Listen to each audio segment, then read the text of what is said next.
24 seconds, 12 seconds, and tatlo lang kayo. Lahat nagmamadali, and just really have to take the shot all the time, di ba? Walang resting period. So, to be honest, medyo malaki ang difference of the mean. Kaya, Tinanggap mo ba to aside from your very passionate about basketball because kailangan natin to further promote yung Team XG kasi diba mas popular yung Ivy. Well, I'm here for the whole story. And also, syempre, for my dream, you know. Ang inisip ko dito sa pagsali ay to make my 16-year-old self proud. You know, syempre, buong buhay ko, yun yung pangarap ko. Yung isang basketball player.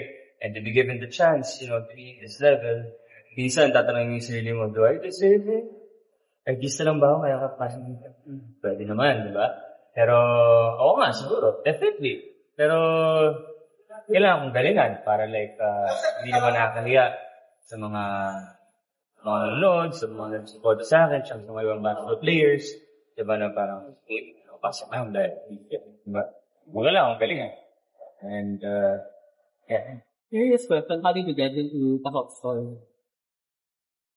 I'm a fan of the brand talaga, Tahok Story. And, nalaman nila na fan ako, ginawa nila ako ng ambassador. And then, very basketball-oriented brand sila.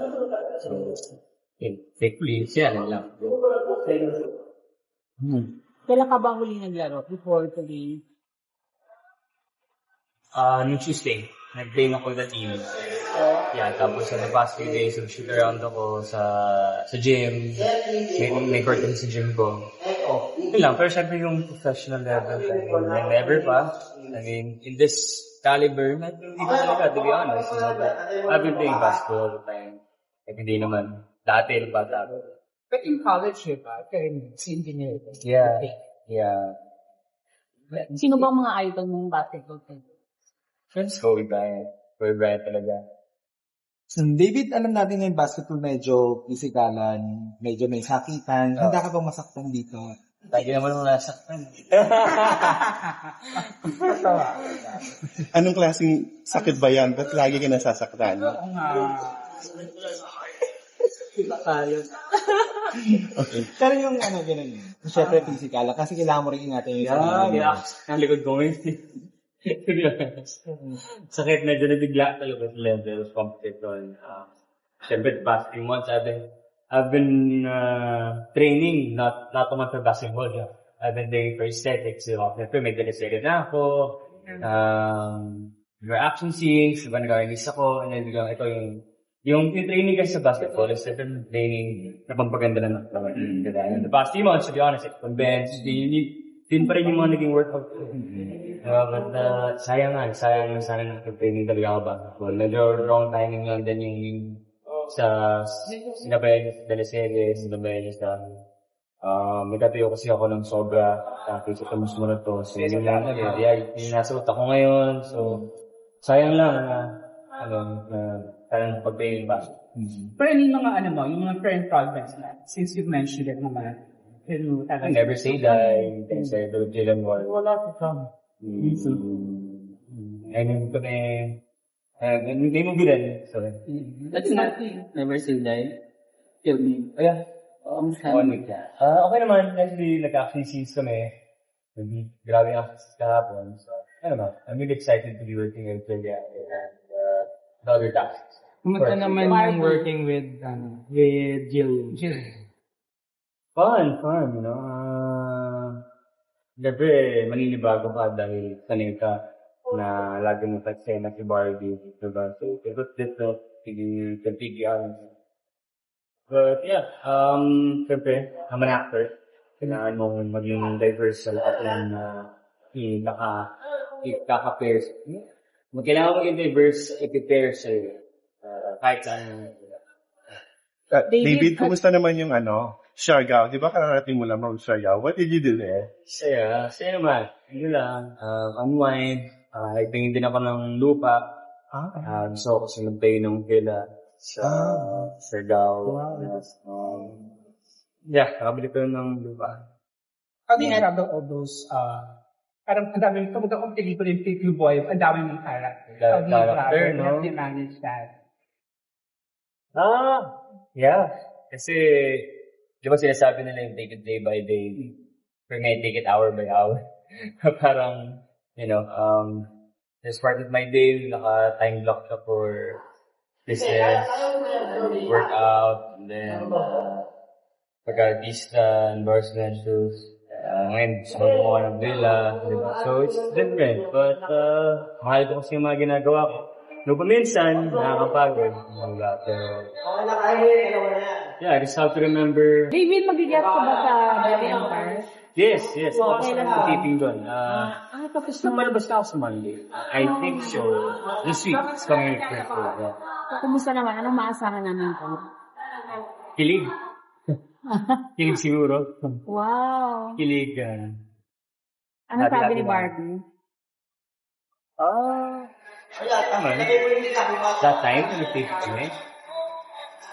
She was really accommodating. Siyempre, show niya yung ako naman nakasali lang, mga guest lang. So, always grateful na lagi siyang supportive, accommodating, makes me. Sana kayo may party, yung relationship mo dalawa. Okay man. Pinapaiba ko. Happy. I feel happy for her. David, are you open to the idea of doing like a teleserye or a movie na may pagka-sports theme? Sports, syempre. Sport na talaga. Yeah. Like basketball, anything na inspirational. Siyempre, yun yung gusto natin, yung nakapag-bigay ng inspiration sa mga kabataan. Sana, mabigay ng great na. David, sabi mo kanina, future family. May naka-time block na rin ba to sa buhay mo? Like in 5 years ba? In 10 years? Siguro sa secondary 36 ka na, ayaw mo naman nung wala ka pang asawa, di ba? Lahat naman tayo, hindi ba? So, parehas lang din. Siyempre, tao lang din naman ako. Tao lang naman ako. Minsan kasi, naisip ng mga tao, kapag artista, first lang, trabaho lang. So, tao pa rin ako. So, kahit anong mangyari, nandun pa rin ako, nakastick pa rin ako sa values ko. So, kung mag-feel ko na gusto ko kasal, syempre, yun, diba? Kahit naman yung mga sikat na artista, prefer gusto rin nila ikasal sa tamang panahon. Diba? Sa tamang tao. Sa tamang tao at sa tamang panahon. Pero paminsan kasi, Ituloy mo yan.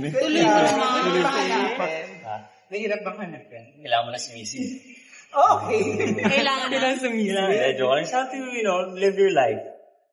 Darating yung tamang tao para sa'yo kapag maganda yung ginagawa mo sa gulat. Hindi mo na kailangan maghanap ba. Gulat ka na lang. But right now, you're dating ba? Oy, question. Nagde-date ka ngayon? Are you dating? What date is it today? It's August 23. August 9. 21st. Tomorrow. August 23 is today. And National News Night.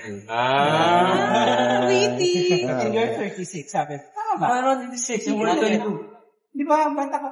Di ba, you're very young. Going back naman sa Tomas Marato restaurant in Sobra. So, Yeah. bakit doon yung napili mo location? Para malapit sa GME. Para sa mga kapuso natin, na makakain sila doon. Marami kasi nag-request. Ang feeling ko, karamihan ng mga supporters natin at QC. Diba? Yung talagang artista spot. Diba? Yun, marami yung nag-request. Kaya, doon tayo maglalagay. Ganda yung pwesto natin. Malapit dun sa yung sa 76. Yun, yung katabi yun. Dito building. Dalawa kami. Malaki na siya. Mas malaki kasi sa Alabang. Wala yun. 100 square meters. So, David, of all the islands pala, Siargao ang pinakagusto mo? Not other islands? I love Siargao. I think the culture there is very much different from Boracay, I think. Nagulat ako yung mga tao din. Very friendly. They're very in touch with life. Nandun ako, medyo party talaga tayo eh. Diba? Yeah. Wala lang. Just enjoy my life. Pero bakit yun yung napili mo for develop? Nakita ko kasi yung potential.